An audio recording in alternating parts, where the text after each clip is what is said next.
سب سے پہلے آپ نے آمنہ کے لال عبداللہ کے در یتیم جناب نبی کریم صلی اللہ علیہ وآلہ وسلم کی شان میں درود پاک پڑھنا ہے۔ یاد رکھیے گا، درود پاک کا نذرانہ جب آپ سرور کونین کی برگاہ میں پیش کریں گے، آقا کائنات کے لیے عقیدت کا نذرانہ پیش کریں گے، تو اس وقت میرے آقا نے فرمایا کہ دنیا کے کسی کونے پر بھی مجھ پر درود بھیجا جائے، مجھ تک پہنچایا جاتا ہے۔ ایک دوسرا، درود پاک کے ذریعے سے مشکلات ختم ہو جاتی ہیں، تکلیفیں دور ہو جاتی ہیں۔ ذرا فضائل درود میں جا کر تو دیکھیں۔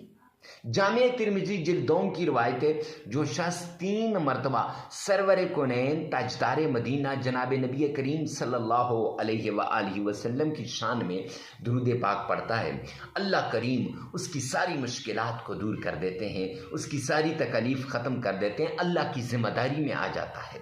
معزز سامعین کرام، تو اس لیے آپ نے درود پاک کیسے پڑھنا ہے؟ گویا روضہ رسول کی جالیوں کو تھام کے کھڑے ہیں، گویا روضہ رسول پہ کھڑے ہیں، آمنہ کے لال کے روزے کے پاس کھڑے ہیں اور مانگ رہے ہیں۔ تو درود پاک پڑھنا ہے کیسے؟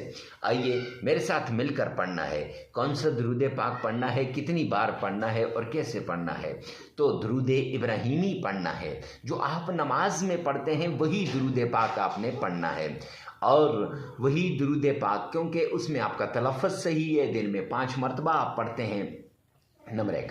نمبر 2، کتنی بار پڑھنا ہے؟ تو جیسے ابھی روایت میں آپ کو میں نے سنایا، جامع ترمذی کی روایت میں آیا کتنی بار پڑھنا ہے؟ 3 بار۔ تو ہم بھی کم از کم جو بار ہے وہ 3 ہی ہے، تو 3 بار تک ہم پڑھ لیتے ہیں۔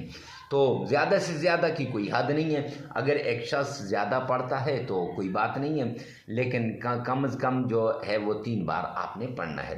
معزز سامعین کرام، 3 بار تو اور پڑھنا کیسے؟ آئیے میرے ساتھ مل کے پڑھیے گا۔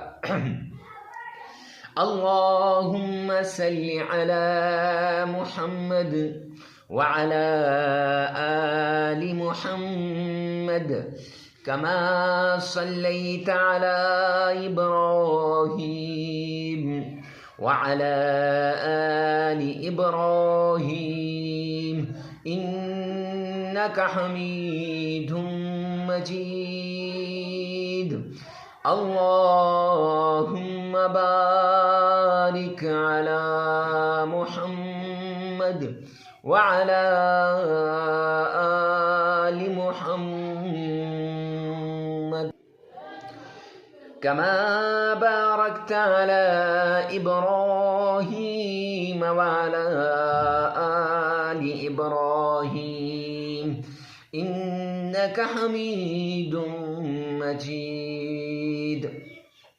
درود پاک کو 3 بار عقیدت کے ساتھ، محبت کے ساتھ، ذوق اور شوق کے ساتھ پڑھنے کے بعد جب آپ درود پاک پڑھ لیں گے، پھر آپ نے اللہ کریم کے یہ 2 پیارے نام یہ آپ نے پڑھنے ہیں، یا غنی یا رزاق، یا غنی یا رزاق، 1001 بار پڑھنے ہیں۔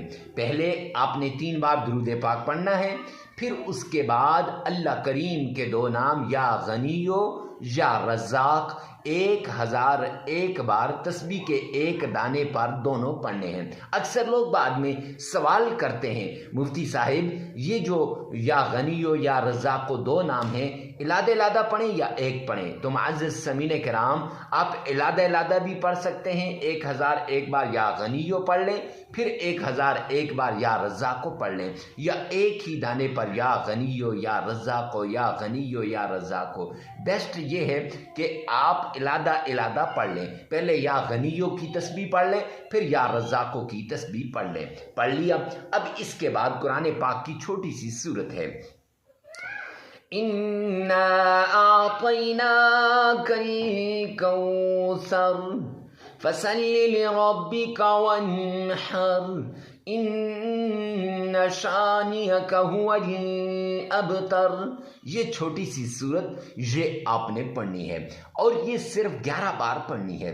پھر اللہ کریم کی لاڈلی تسبیح پھر وہ لاڈلی تسبیح جس کے بارے میں سرور کونین نے فرمایا کہ یہ وہ لاڈلی تسبیح ہے جو اللہ کو بڑی پسند ہے۔ آمنہ کے لال عبداللہ کے در یتیم نے فرمایا یہ وہ لاڈلی تسبیح ہے جب اس کو آپ پڑھو گے پھر اس کے بعد دعا کے لیے ہاتھ اٹھاؤ گے، جو مانگو گے میرا رب عطا کرے گا۔ وہ لاڈلی تسبیح کون سی ہے؟ سبحان اللہ و بحمدہ سبحان اللہ العظیم۔ یہ لاڈلی تسبیح آپ نے 41 مرتبہ پڑھ لینی ہے، 41 ٹائمز آپ نے یہ پڑھ لینی ہے، اور پھر 3 مرتبہ درود پاک پڑھ لینا ہے اور عمل مکمل ہو جائے گا۔ 3 دن بھی اس عمل کو کر سکتے ہیں، 5 دن بھی کر سکتے ہیں، 7 دن بھی کر سکتے ہیں، یعنی اپنی ضرورت کے مطابق، اپنی حاجت کے مطابق، اپنی جو آپ کی طلب ہے اس کے مطابق آپ نے یہ عمل کرنا ہے۔ بیسٹ یہ ہے کہ آپ اس عمل کو 7 دن لگاتار کریں۔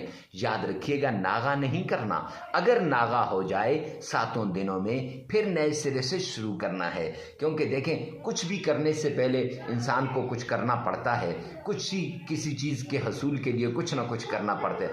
تو ویڈیو کو ثواب کی نیت سے صدقہ جاریہ سمجھ کر آگے شیئر کرنا مت بھولیے گا۔